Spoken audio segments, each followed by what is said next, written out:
Married couples, what is the closest you've come to getting divorced? It was the spring of our 8th year married when things fell apart. Not all at once, not like a fight or a single betrayal. More like a slow, grinding erosion that we ignored until it was too loud to keep pretending. We had 2 kids under 6. I was working 12-hour shifts at a distribution center, and she was home full-time, exhausted, stretched thin, and slowly disappearing into the walls of our house. Most nights I'd come home to the same scene. Dishes piled up, toys scattered, one kid screaming and the other glued to a tablet. I'd walk in and immediately feel this wave of irritation. Why hadn't she done the dishes? Why wasn't dinner ready? Why was she still in pajamas? But I never said it like that. I made little comments, snide, sarcastic. Rough day? Or, guess I'll do everything again. And she'd either snap back or go silent, which I hated even more. We didn't fight about big things. We fought about how loud the TV was. Whether she could at least fold the laundry if she wasn't going to put it away.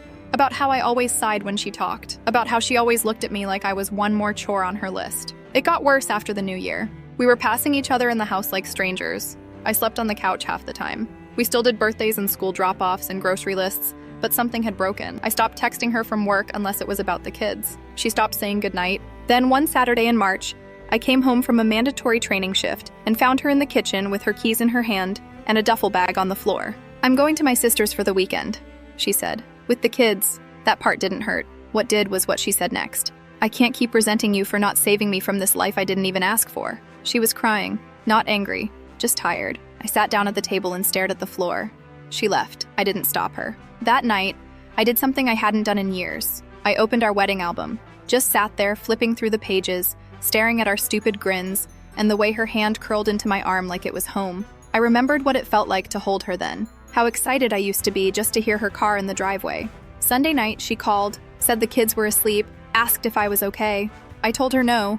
I told her I missed her even though we'd been living under the same roof for months. She came back the next afternoon.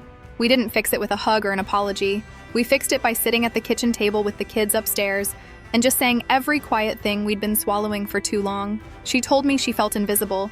I told her I felt unappreciated. We both cried. We both admitted we hadn't really been married for at least a year, just co-managing a household. We started doing therapy, separately at first, then together. It was awkward and painful, and sometimes it felt like a waste of time, but we kept showing up. That was 3 years ago. We still have days that feel heavy, but we talk. We touch each other when we pass in the hall. I text her in the middle of the day, just to ask how she's doing. She texts back. We almost didn't make it. I think about that all the time. How close we came to losing each other while living side by side.